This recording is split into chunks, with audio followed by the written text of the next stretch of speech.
Gita TV. Magical lipstick. Vimla आईने के सामने बैठी हुई।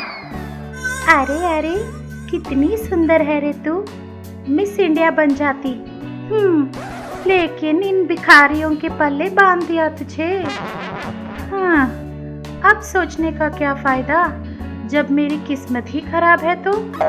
चलो, इस खूबसूरती पे थोड़ा सा लिपस्टिक लगा दूं तो 4 चांद लग जाएंगे। ऐसा कहकर उसने अपना बैग खोला और लिपस्टिक को ढूंढने लगी, लेकिन लिपस्टिक नहीं मिली। बैग से सारी चीजें बाहर डालकर देखा, फिर भी नहीं मिली। अरे, मेरी लिपस्टिक कहाँ गई? कहाँ रख दी होगी? उसने पूरा ढूंढा, लेकिन कहीं नहीं मिला। अरे, मेरी लिपस्टिक कहीं खो गई। बड़े प्यार से खरीदी थी, पता नहीं कहाँ खो गई है। वो जलन कुकड़ी कमला ने ही निकाल दी होगी। अभी जाकर पूछूंगी तो बोलेगी, अरे तेरे लिपस्टिक का मैं क्या करूंगी? अब क्या करूं? पार्टी के लिए देर हो रही है। वो रोते बैठ गई। उस तरह रोते हुए विमला को उसकी सास ने देखा। क्या हुआ? ऐसे क्यों रो रही है? वो मेरी लिपस्टिक नहीं मिल रही सासू माँ, पता नहीं किसने निकाल दी होगी। कौन निकालेगा? वैसे भी लिपस्टिक ही तो खो गई है, उसके लिए भी कोई इतना रोता है भला? अभी मुझे बाहर भी जाना है, क्या करूं समझ नहीं आ रहा। ठीक है, चल, मेरे पास एक लिपस्टिक है, वो देती हूँ, लगा कर चली जा। बुढ़िया कहीं की, तेरे इस्तेमाल की हुई चीज मैं यूज करूं? क्यों री, ऐसे क्यों देख रही है मुझे?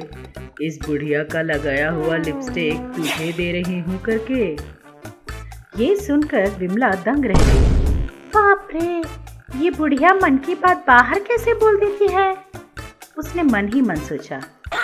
अरे रे, ऐसी कोई बात नहीं है सासू माँ। उसे मैं नहीं लगाती हूँ, वो साधारण लिपस्टिक नहीं, मैजिकल लिपस्टिक है। मैजिकल लिपस्टिक की बात सुनते ही विमला की आंखें चमक उठी। क्या मैजिकल लिपस्टिक? मतलब वो क्या करती है सासू माँ? कुछ नहीं करती, रात को सोते समय उसे एक डब्बे में रख दे, तो सुबह तक उस डब्बे में 2 लिपस्टिक आ जाएंगी। सच में? इसका मतलब मुझे फिर कभी भी लिपस्टिक खरीदने की जरूरत ही नहीं पड़ेगी। रोज नए नए वैरायटी के लिपस्टिक भी लगा सकती हूँ। हाँ, वो जरा जल्दी दीजिए ना सासू माँ। ठीक है, देती हूँ। अंदर जाकर लिपस्टिक ले आई। उसे लेकर विमला, मैजिकल लिपस्टिक, इसे इस डब्बे में रख देती हूँ, सुबह तक एक और आ जाएगा।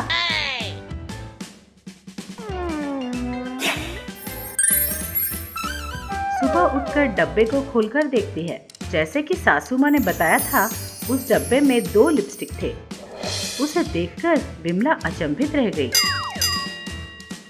अरे वाह, सच में 2 लिपस्टिक हैं। एक दिन का एक लिपस्टिक आएगा तो महीने के 30 लिपस्टिक आएंगे। उन सबको बेच दूंगी तो काफी पैसे आ जाएंगे। ऐसा सोचकर रोज लिपस्टिक को डब्बे में डालकर सुबह उठकर नए लिपस्टिक को निकाल लेती थी। ऐसा करते करते 2 महीने बीत गए, पूरे 60 लिपस्टिक हो गए। 60 हो गए हैं, इन सब को ले जाकर बेच आती हूँ। ऐसा सोचकर उन सब को बैग में डालकर एक लिपस्टिक की दुकान पर पहुँचती है। Hello madam. हाय। बोलिए ना, क्या चाहिए? मुझे कुछ नहीं चाहिए, मेरे पास लिपस्टिक है, आपको बेचने के लिए आई हूँ। क्या सेकेंड हैंड है? मैं क्या सेकेंड हैंड सामान बेचने वाली दिख रही हूँ? सारी की सारी नई है। ऐसा कहकर उस मैजिकल लिपस्टिक को दिखाया। उसे देखकर, ठीक है मैडम, पूरे कितने हैं? पूरे 60 हैं। ठीक है, एक का 500। नहीं नहीं, एक का 700 दीजिए। बहुत अच्छी हैं ये, इन्हें खरीदने वाले बार बार आकर खरीद जाएंगे। चाहे तो आप ही देख लीजिएगा। ठीक है मैडम, सारे के सारे दे दीजिए। विमला ने ठीक है बोलकर सासू माँ का मैजिकल लिपस्टिक बाजू में रखा और बाकी निकालने की सोची, लेकिन मैजिकल लिपस्टिक विमला के हाथ लगने की वजह से गिर गई और घूमते हुए बाहर चली गई। ये देख विमला, अरे अरे अरे मेरी लिपस्टिक पकड़ो पकड़ो, चिल्लाते हुए वो लिपस्टिक के पीछे भागने लगी। वो लिपस्टिक सीधे रास्ते पर आ गया और वहीं घूमने लगा। इतने में एक मोटी सी औरत वहां से गई और उसने उस लिपस्टिक को कुचल दिया। बस लिपस्टिक चकनाचूर हो गई। ये देख, अरे रे मेरी मैजिकल लिपस्टिक तो गई काम से, अब क्या करूं? कोई बात नहीं, मेरे पास 60 और है ना। ऐसा कहते हुए वो दुकान पे वापस आई और अपना बैग खोलकर देखा, उसमें एक भी लिपस्टिक नहीं थी। ये देख विमला शॉक हो गई। कहाँ गई सारी? एक भी नहीं है। इस बैग में लिपस्टिक्स थी, आपने देखी क्या? क्या मैडम, नाटक कर रही हो? हमारा टाइम पूरा बर्बाद कर रही हो। निकलो यहाँ से। कहकर विमला को बाहर निकाल दिया। अरे ये भी गया और वो भी गया, छी छी, मेरी तो किस्मत ही फूटी हुई है। ऐसा कहते हुए वो दुखी होकर रोने लगी।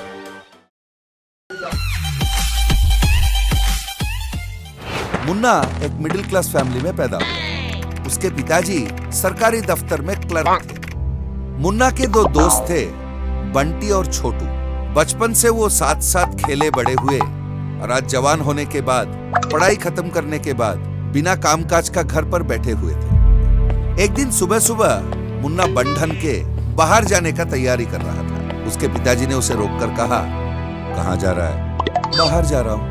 हाँ वही पूछ रहा हूँ, जा कहाँ रहा है? एक स्वामी जी से मिलने जा रहा हूँ। बेकार में स्वामी जी के पीछे घूमना छोड़, मेरे दफ्तर में एक काम देखता हूँ, आके नौकरी कर ले।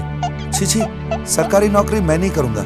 छी कर रहा है? तेरा मतलब मेरे दफ्तर इतना गया गुजरा है कि तू वहाँ नौकरी नहीं कर सकता? अरे पिताजी, जहाँ मैं नौकरी करूंगा वहाँ 10 लोग मेरे नीचे काम करेंगे। ऐसा कोई काम है तो बताओ ना। अरे 10 लोग ही क्यों बेटा, मेरा ऑफिस तो 2nd फ्लोर पे है, तुम्हारे नीचे हजारों लोग काम करेंगे। छी कहकर मुन्ना वहां से चला। इतने में उसका दोस्त बंटी ने उसे फोन किया। अबे मुन्ना, कहाँ है तू? अरे अभी पिताजी से पूजा करवा कर बाहर निकल रहा हूँ। पूजा करवा के? तेरा बाप पूजा कब से करने लगा बे? अरे वो जब से मैंने डिग्री पूरी की ना तब से। ओहो, गालियों वाली पूजा? अरे वो गालियों वाली पूजा तो पड़ती रहती है, वो सब भूल जा। जल्दी जल्दी पहुंच, स्वामी जी हिमालय जाने वाले हैं, जल्दी जाकर मिलना पड़ेगा। हाँ आ रहा हूँ भाई। उसने फोन रखा, बाइक स्टार्ट किया और अपने दोस्त से मिलने निकल पड़ा। छोटू भी बंटी के साथ ही था। फिर तीनों मिलकर उस स्वामी जी से मिलने निकल पड़े। आश्रम पहुंचकर उन्होंने, नमस्ते स्वामी जी। आयुष्मान भव। कैसे हो तुम लोग? बड़ी मुसीबत में है स्वामी जी। इंसान की जिंदगी दुख सुख से भरी होती है। बचपन से सुनता आ रहा हूँ स्वामी जी, सिर्फ दुख ही देखा है, सुख कभी देखा नहीं। लग रहा है अब ये पंछी कभी मेरे जाल में फंसने वाली नहीं है। धीरज धरो बेटा, धीरज। बहुत जल्द तुम लोगों का राजयोग शुरू होने वाला है। क्या मतलब स्वामी जी, हम कोई राज्य के राजा वगैरह बन जाएंगे क्या? तुम्हारी किस्मत खुल जाएगी बेटा। अरे जल्दी जल्दी खोल दो ना स्वामी जी। धीरज धरो बेटा, धीरज धरो। मैं हिमालय जा रहा हूँ, तुम लोगों के लिए मैं पूजा अर्चना करूंगा, जरूर तुम्हारा मंगल होगा। हाँ स्वामी जी, जल्दी कुछ कीजिए, हम चलते हैं। कहकर तीनों दोस्त वहां से निकल पड़े। कुछ दिन बाद तीनों दोस्त एक चाय के दुकान पर मिले। सुनो बाबू, 2x3 चाय पिला दो। अरे मालिक ने कहा है आपको पानी तक न पीने दूं। अरे पानी किसने मांगा? मैंने तो चाय मांगी थी ना। पुराना हिसाब चुकता करो, फिर चाय मिल जाएगा। कहकर वो लड़का वहां से चला गया। देखा छोटू, ये भी हमारी खिल्ली उड़ा रहा है। हाँ यार, बेकार आदमी को कोई इज्जत नहीं देता है आजकल। उनके पीछे भगवान नाम का एक आदमी बैठकर फोन पर बातें किए जा रहा था। अरे बाबा, मैं हूं ना, कौन सी नौकरी करना है तुम्हें? फीस भर दो, हफ्ते भर के अंदर नौकरी हाजिर। वो सब मैं देख लूंगा ना बाबा, मैं हूं ना, कहकर भगवान ने फोन रख दिया। अरे ओ बच्चे, जरा एक समोसा खिला देना, कहकर वो अपने फोन देखने में मगन हो गया। मुन्ना, बंटी और छोटू उसके पास आकर बैठ गए। नमस्ते सर, आप क्या करते हो सर? नमस्ते नमस्ते बेटा, मेरा एक कंसल्टेंसी है, अगर किसी को बाहर देशों में नौकरी चाहिए तो मैं दिला देता हूँ। छोटू ने पूछा, कैसी नौकरियां दिलाते हो सर? कैसी नौकरियां? Steel plant, shipyard, zinc, petrol bunk, कहीं पर भी नौकरी कर लो, मैं दिला देता हूँ। पेट्रोल बंक में? इंडेन। पर इतनी सारी कंपनियां क्यों सर? नौकरियां करने। सर, हमारी भी कहीं नौकरी लगा दो ना, आपकी बड़ी कृपा होगी।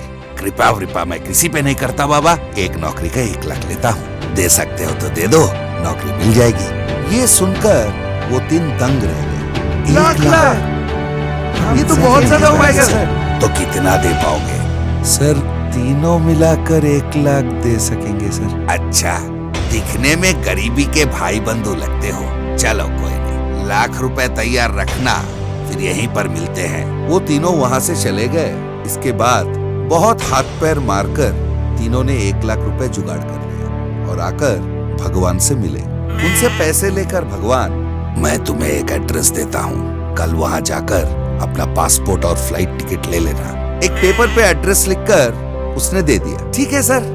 पैसे लेकर भगवान वहां से चला गया। दूसरे दिन सुबह उस एड्रेस पर ये 3 जा पहुंचे, पर वहां पर कोई था नहीं, ना पासपोर्ट ना टिकट। वो समझ गए कि उन्हें ठग लिया गया है।